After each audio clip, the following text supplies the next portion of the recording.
1.4, we're going to be looking at quadratic equations and applications. And so we've already kind of looked at linear equations. We looked at solving in section 2. So now we're going to take a look into quadratics.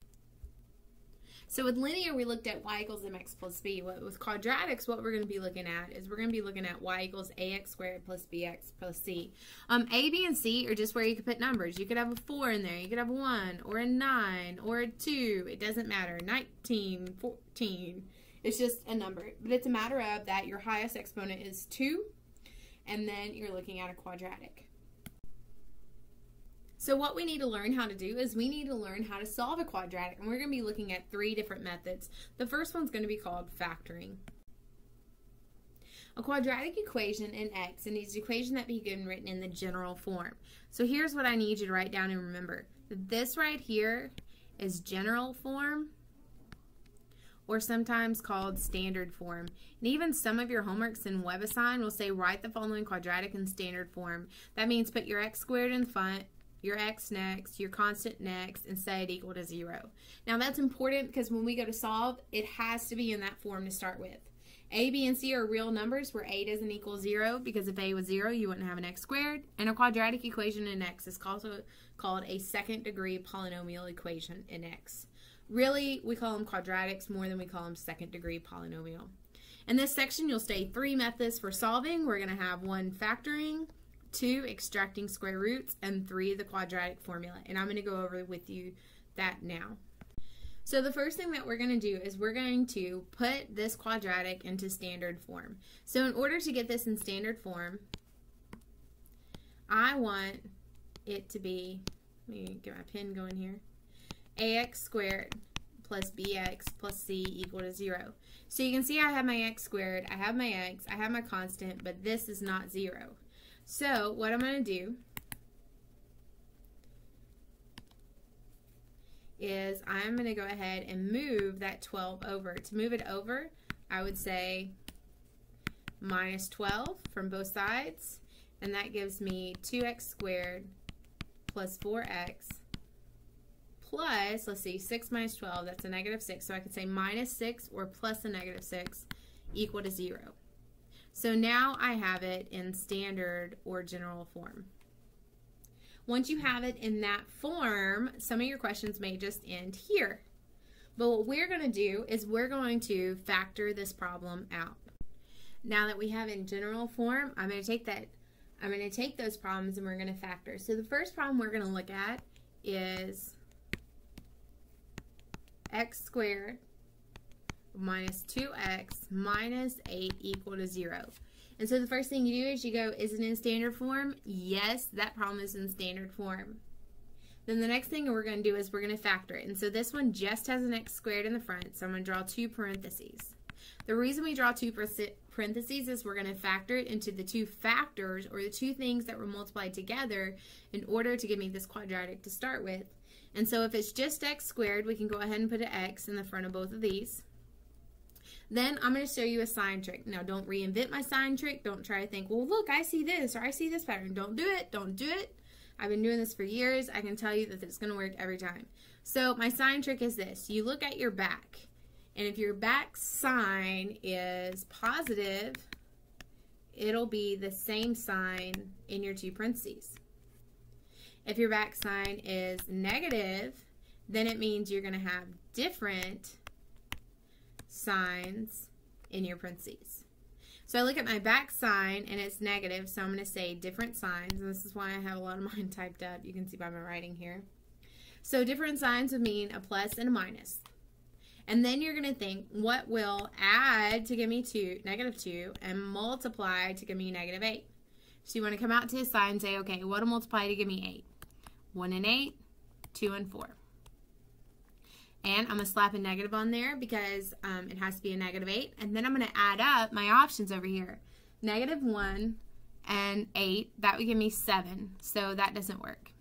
Negative 2 and 4, that would give me positive 2, but I want negative 2, so let me put the negative on the 4 this time. Positive 2 and negative 4, that gives me a negative 2, which is what I want. So I'm going to put the 4 with the negative and the 2 with the positive. So now this would be in factored form. Once we get it into factor form, then we need to use something called the zero property. It's called the zero property because we know if A times B is equal to 0, then either A was 0 or B was 0. Because if A were 0, I'd have 0 times B, and 0 times anything is 0. Or if B was 0, I'd have A times 0, which is also 0, because again, anything times 0 is 0. So I'm going to take the previous problem, which was x plus 2, x minus 4, and I am going to now draw a table and set both of these equal to 0. So I'm going to say x plus 2 could be 0 or x minus 4 could be 0. Solve both of these out. I get x to be negative 2. Add 4, and I get x to be 4. So when we're working with quadratics, you can at most get 2 answers for the problem. So in this case, this problem that I factored out and now I've used my zero property for, I could see that my answer would be negative 2 and 4. So in WebAssign, it's either going to say x equals, and you have to put like your smaller one here and larger one here. Or they may say separate them by commas, so you may have to say negative 2, comma 4. So just make sure you put your answers in the correct box so you can get full credit for that problem. So let's look at this problem. So the first step that you want to do, step 1, is make sure you're using pen here, is get this thing into standard or general form. So the first thing I'm going to do is get in general form. It needs to be equal to 0, so I'm going to have to subtract 3. So 2x squared plus 9x, 7 minus 3, that would be positive 4, which gives me 0. So now that I have it in standard form, step 2, what I need to do is I need to factor it. Now this is a little bit harder because it has a 2 in front of here. So I'm going to go ahead and do my 2 parentheses. Set equals 0. Now I have to think now, what will multiply to give me 2? Well, the only options are 1 and 2. So I'm going to go ahead and put them in there. If I had multiple options, I would have to play with this. And then I'm going to say, okay, well, let me do my sign trick. The back sign's positive, so it means they're going to be the same sign. If they're the same sign, you don't have to guess at what they're going to be. You look right here, and it's going to be this sign. So I would stick a positive and a positive. Next, you think, what will multiply to give me 4? And so what will multiply to give me 4? That is, excuse me, we should be looking at these signs in general form. 1 multiply to give me 4, 1 and 4, 2 and 2. Now in this case, you can't say what will add to give you 9 and multiply to give you 4 because you had this 2 in front. So what I'm going to do is I'm going to kind of play with it, and I'm just going to plug in 1 and 4 and see if this works. If I plug in 1 and 4, just the first in list, I can see that 1 times x would give me 1x. And 2x times 4, that would give me 8x, and 1x and 8x gives me a 9x. If that had not worked, I would want to like scribble this out and let me try 4 and 1. Or scribble it out, let me try 2 and 2. And then I just kind of do the smile method here to check my inside numbers. But we saw that 2x times plus 1 and x plus 4 was what worked for this problem. So then once you get it factored, do your zero property. So I'm going to draw my table.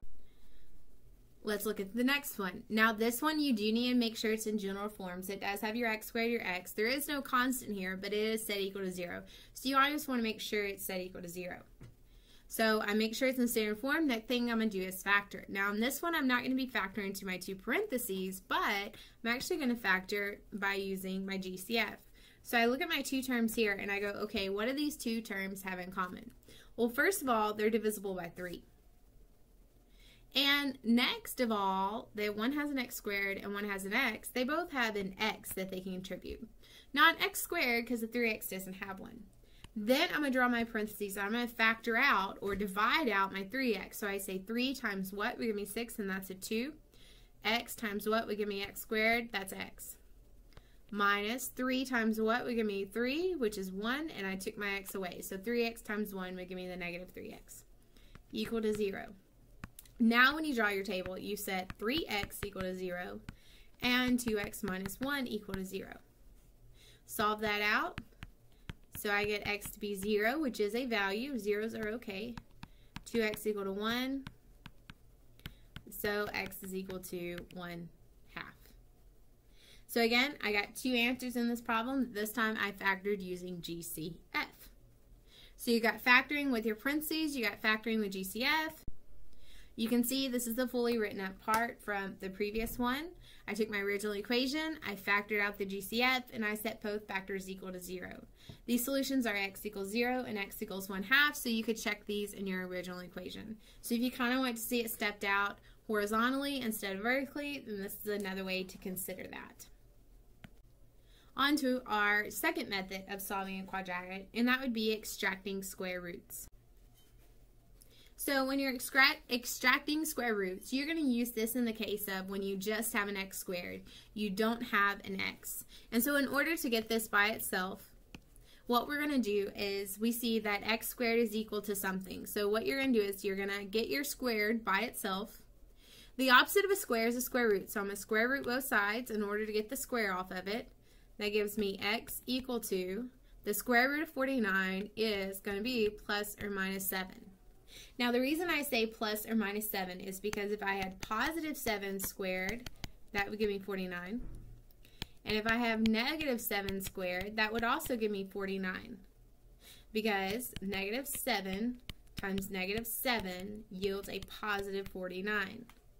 So I have to compensate where if it was a positive or a negative in that x. And so anytime you square root a variable, square root a letter, make sure you do the positive and negative. Otherwise, you're going to miss half the answer and get half the points. Now, in the case of 37, when I come down here and I go to square root both sides, I get x equal to plus or minus the square root of 37. Now, the square root of 37 is not a nice number like the previous one, and so that's why I'm just going to leave it as the square root of 37. It's not rounded. I'm not going to go to my calculator and type in and get some decimal and round it.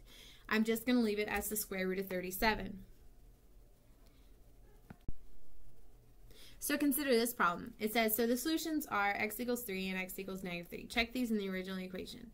Alright, so I changed up my problems here, so I really don't need all this right there. So let me just kind of move this up. Let's look at this.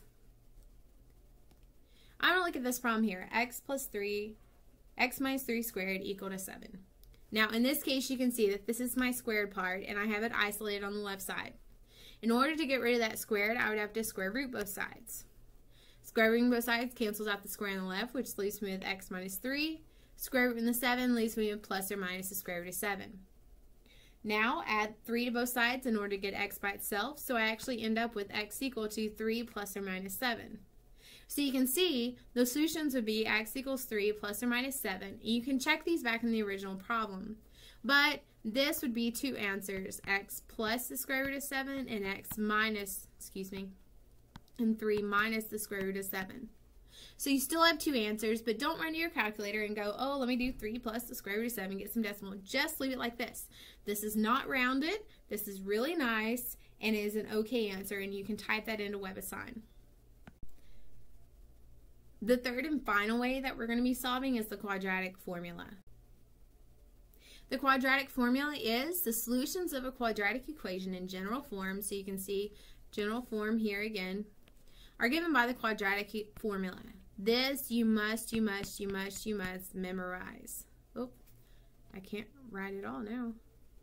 Memorize, memorize, memorize. It's one of the most important formulas in algebra. You should learn the verbal statement of the quadratic formula. And let me move it up. It says, the quadratic formula is one of the most important formulas. You will learn the verbal statement. Negative b plus or minus the square root of b squared minus 4ac, all divided by 2a.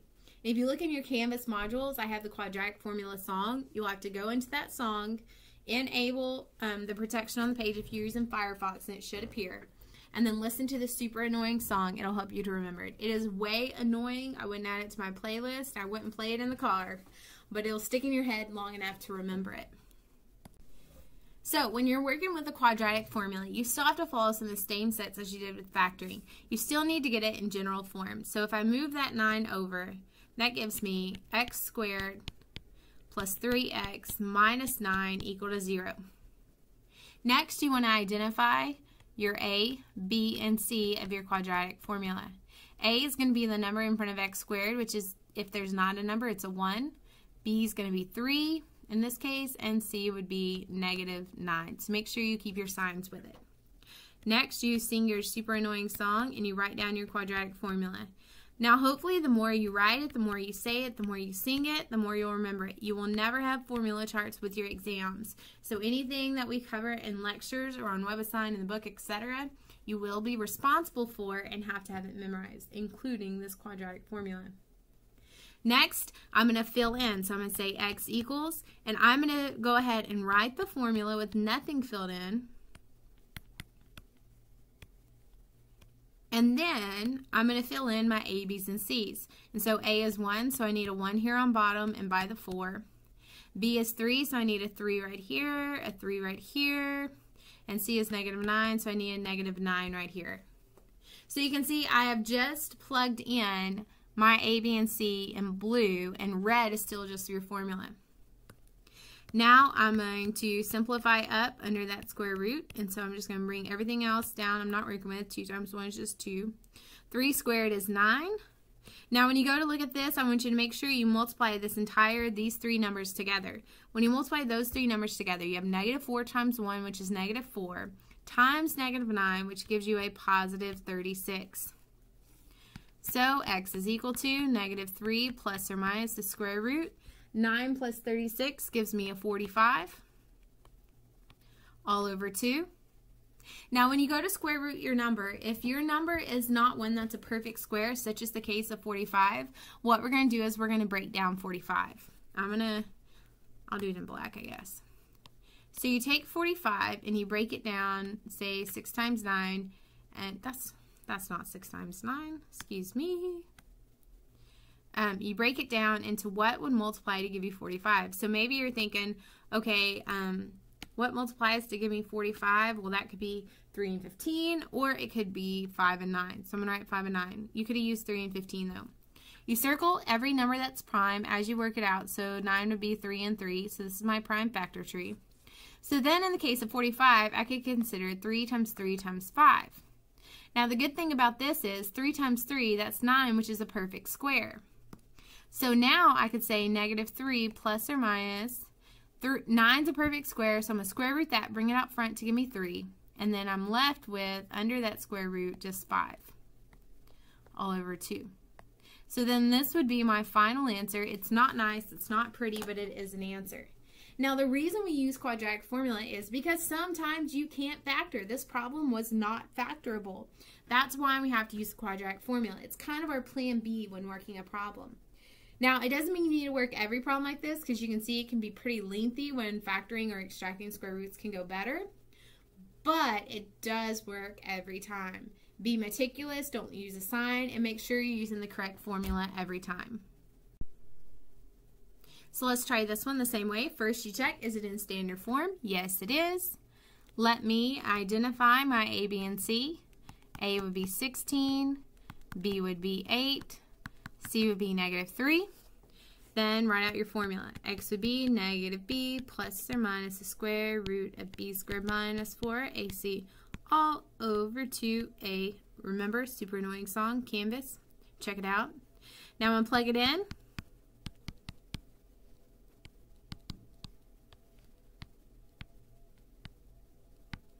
Now I'm going to plug in my letters I know. A is 16, that goes on bottom. It also goes beside the 4. B is 8, so it goes here and here. And C is -3, so it goes here. Simplify it up. X equals -8 plus or minus the square root of 64. Let's see, -4, 16, and -3 give me a positive 256 all over 32. So then X would be equal to -8 plus or minus the square root. Let's see, 64 and, oh, that wasn't 256. Excuse me, that was 192. It totals 256. That's where I got that from. All over 32. And this one you can actually work out. The square root of 256 is 16. So I have -8 plus or minus 16 all over 32. Now don't stop there on this problem, because you can actually do your arithmetic. In this case, I'm going to come up here to the top. I'm going to have -8 plus 16 divided by 32. And I'm going to have -8 minus 16 divided by 32. Working both of those out, this one gives me 1/4. And working the other one out, this one gives me -3/4. And so make sure you take it all the way down as far as you can simplify it, because 1, web assignment is going to mark it wrong, or 2, you're going to miss points for not simplifying. So in this lecture, we learned how to solve a quadratic. We learned it by 3 ways. 1, factoring, 2, extracting square roots, or 3, quadratic formula. And sometimes you have to look at the problem and just think, okay, what's going to be the best way for me to solve this? And then go about that route. Quadratic formula, again, always works for plan B, but sometimes the other 2 will go a little bit quicker. If you have any questions, feel free to let me know. Again, check out the quadratic formula song within Canvas. I think it'll help you in remembering it.